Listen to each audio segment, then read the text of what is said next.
It is funny how we so often treat our brains like, well, like smartphones. You decide you want to wake up early and start jogging, so you just mentally program the alarm, you set a goal, you download the update, you tell yourself, I am now a morning person. Right, assuming the biological hardware will just uh, effortlessly adapt to that new line of code without any friction. Exactly. And we expect it to run flawlessly. But then 6 a.m. rolls around, the alarm goes off, and your brain completely rejects the program. Mm. You hit snooze, the good intention just vanishes. Yeah, it really goes. It is like we're trying to run next generation software on hardware that has not been upgraded since the Pleistocene era, which is exactly why today's stack of sources is so crucial. Oh, absolutely. It is a fantastic stack. Yeah, we are pulling from a brilliant mix of behavioral science today. We have got cutting-edge longitudinal brain scans out of Alto University, James Clear's Atomic Habits, and Charles Duhigg's The Power of Habit. And it is a compelling stack because it moves us past that whole guilt trip of, I just do not have enough willpower.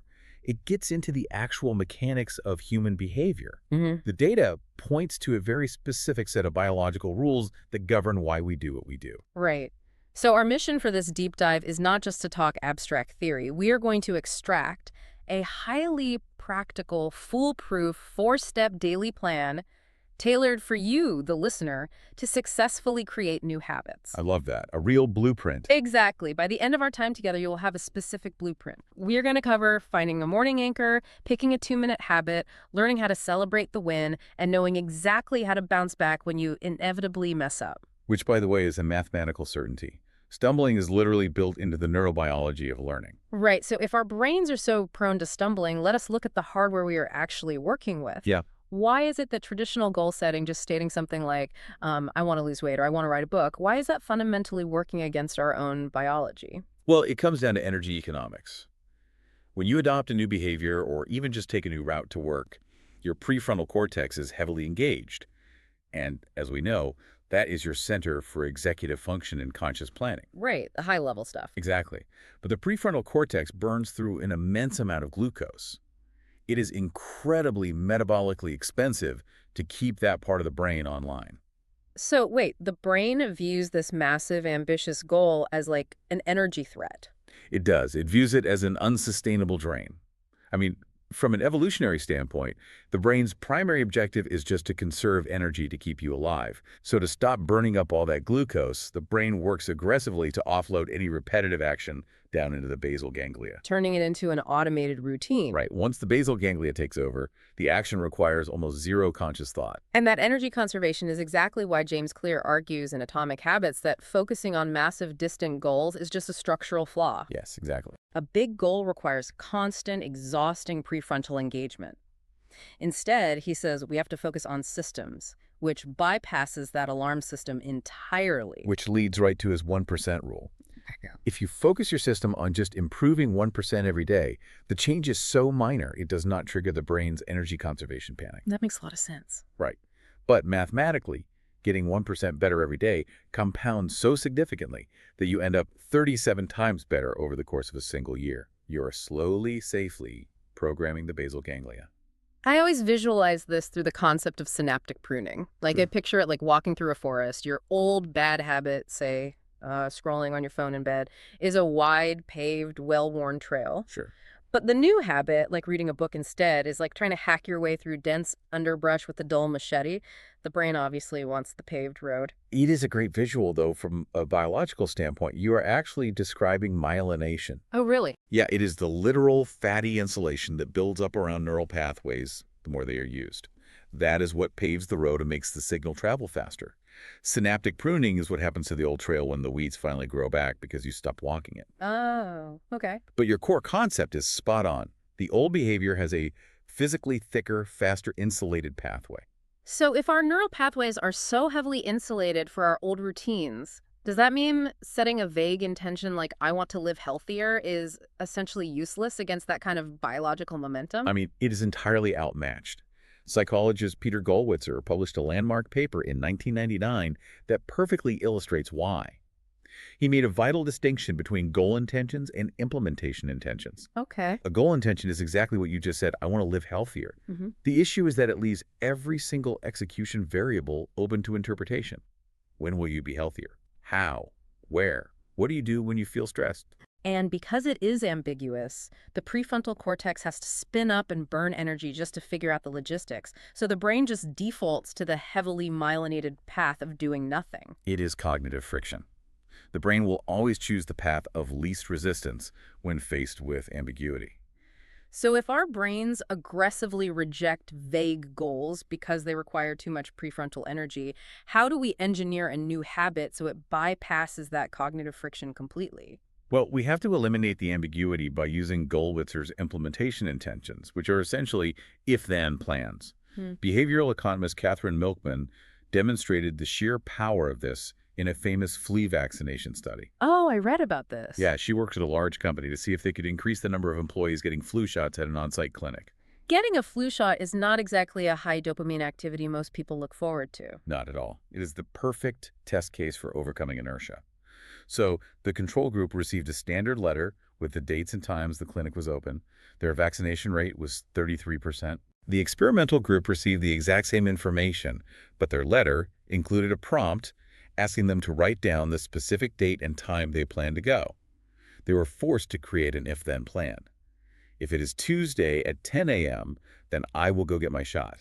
Wait, just writing down a time on a piece of paper? Just filling in those blanks caused the vaccination rate in that group to jump to 72%. Going from a third of the company to almost three-quarters simply because they wrote down the logistics in advance, that is staggering. Because they completely removed the decision-making from the moment of action.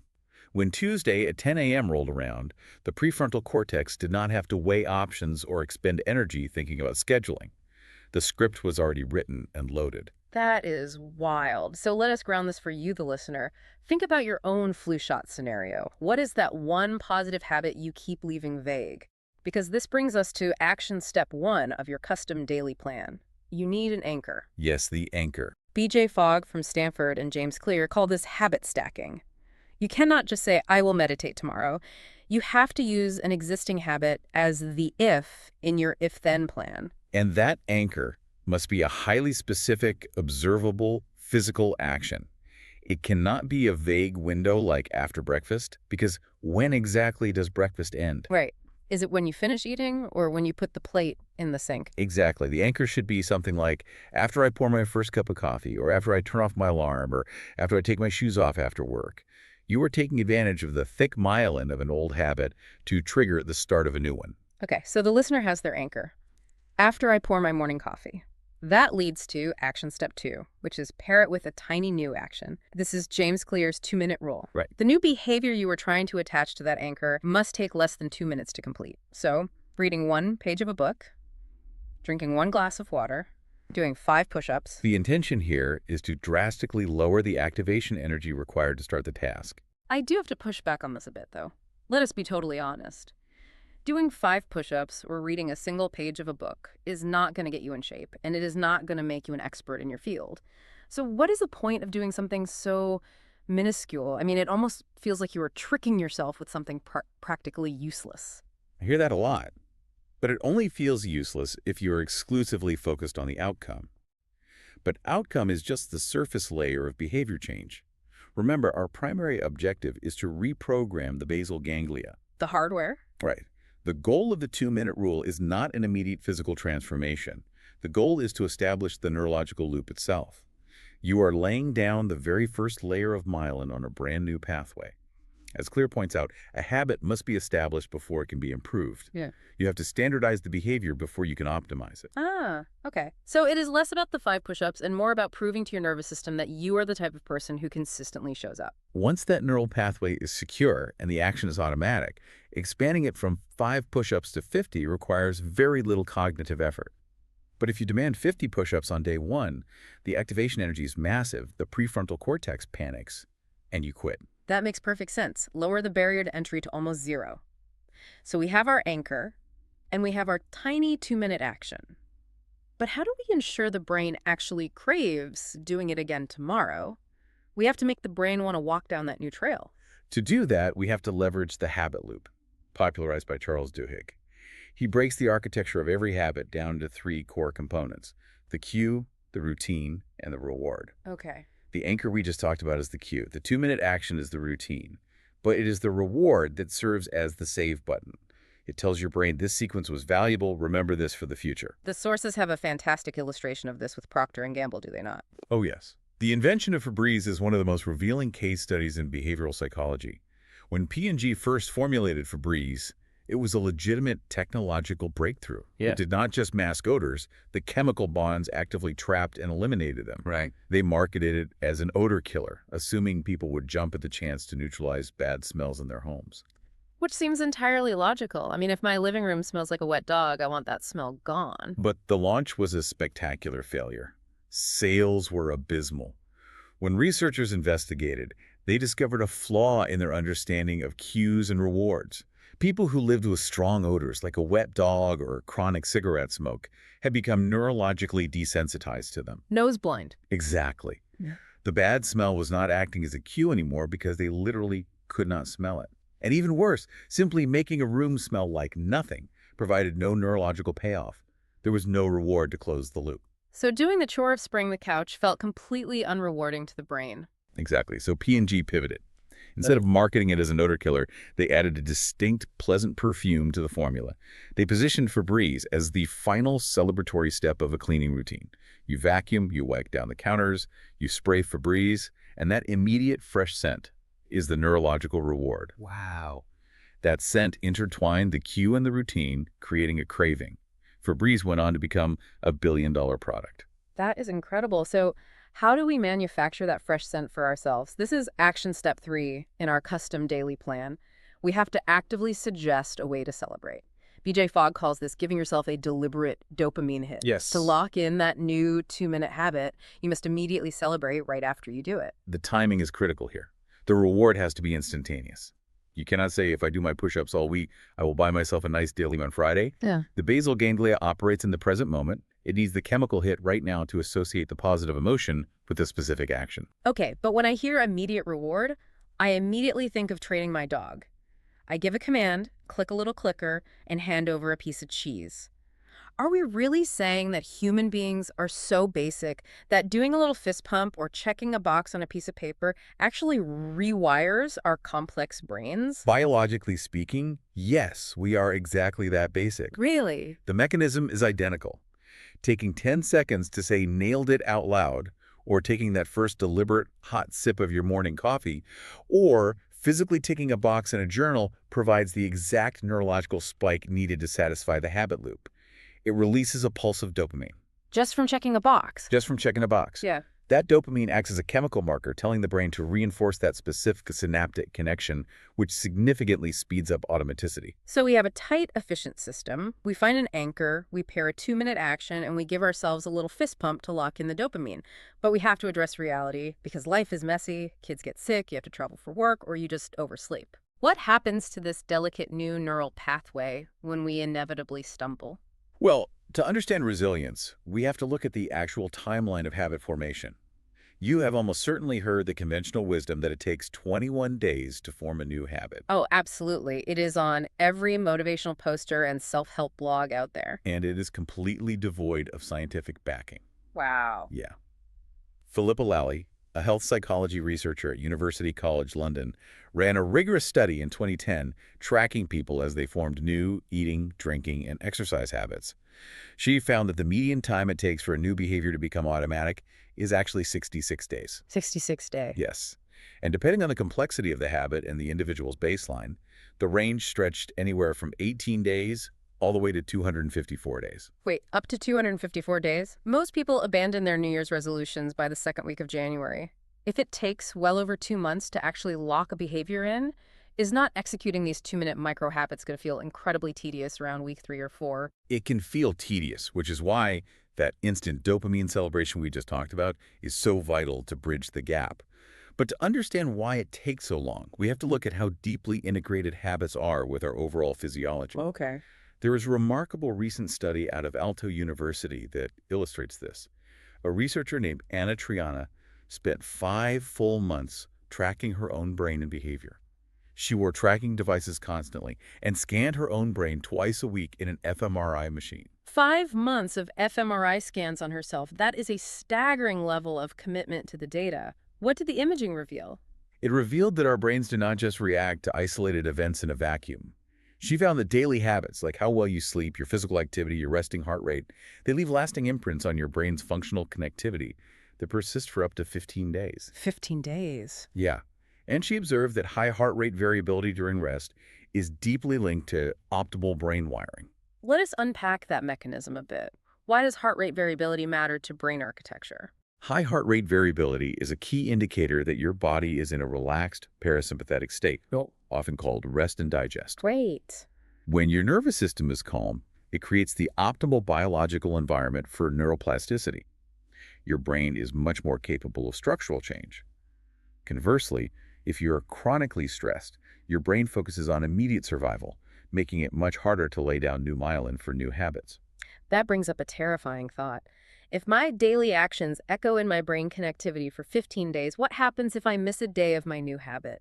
If I screw up and skip my push-ups, am I unraveling over 2 weeks of delicate brain wiring? No, and that is the most encouraging part of Philippa Lally's 2010 study. She ran the math on behavioral interruptions and proved that missing a single day does not measurably derail the habit formation process. Oh, really? Yes. The brain's response is gradual and forgiving. A single slip-up does not strip the myelin off the pathway you've built. Which brings us directly to action step 4 of our daily plan, providing a rule for fixing the chain.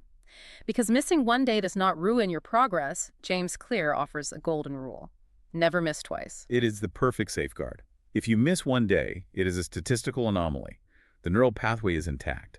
But if you miss 2 days in a row, you are essentially initiating the pathway for a new habit of not doing the action. James Clear has this brilliant metaphor that frames this perfectly. He calls it viewing your identity as a democracy. He argues that true behavior change is actually identity change. Yes. Every single time you execute your 2-minute habit, you are casting a vote for the type of person you want to become. You do your push-ups, you cast a vote that says, I'm an athlete. Which addresses the core problem of outcome-based goals. If your goal is, I want to run a marathon, you are focused on a distant event. But if your goal is, I am a runner, and you prove it to yourself with tiny daily 2-minute votes, your behavior eventually aligns with that identity simply to avoid cognitive dissonance. We want our actions to match our beliefs about who we are. So missing one day does not mean you lose the election. It just means one vote was cast for the opposition. If you have 60 votes for being someone who exercises and 1 vote for staying in bed, the exercising identity still wins in a landslide. Absolutely. So to you listening right now, when you slip up, is the story you tell yourself helping or hurting your election? If you miss a day and immediately spiral into, I am a failure, I never stick to anything, you are aggressively handing votes back to your old identity. The science demands self-compassion. Rigidity and perfectionism lead to systemic failure. Flexibility, like the simple unemotional commitment to just get back on the wagon the next day, is the actual mechanism that builds the neural architecture for long-term success. Okay, let us pull all of this biology and behavioral science together. We promised a custom daily plan to override your brain's Pleistocene hardware, and here is your blueprint. Go for it. Step 1. Find a specific morning anchor. Borrow the strong neural pathway of something you already do without fail, like turning on the shower. Step 2. Pair it with a 2-minute new habit. Lower the activation energy so much that your prefrontal cortex does not panic. Crucial step. Step 3. Celebrate immediately. Hack your biology with a fist pump or a deep breath to release dopamine and hit the save button on that pathway. And step 4.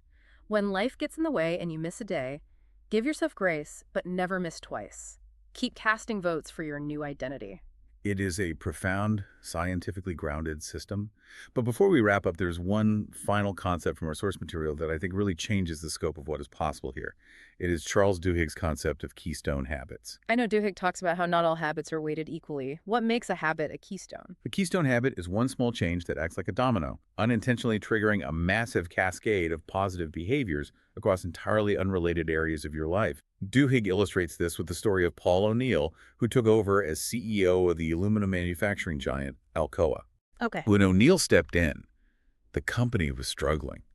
Wall Street investors demanded to hear about profit margins, synergy, and cost-cutting measures. But O'Neill refused to talk about any of that. He announced he was going to focus entirely on one single metric: worker safety. I can imagine Wall Street investors absolutely losing their minds over that. Oh, they panicked. Many immediately sold their stock. But O'Neill understood the hidden leverage of a keystone habit.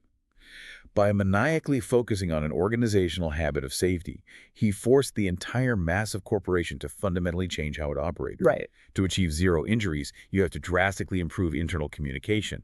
You have to maintain your equipment perfectly. You have to streamline your manufacturing processes so people do not get hurt. You cannot have a perfectly safe factory without inadvertently building a perfectly efficient factory. Exactly. That single keystone habit of safety disrupted a toxic, stagnant corporate culture. It optimized everything else downstream. And the ultimate result of focusing solely on safety, it raised Alcoa's market capitalization by a staggering $27 billion.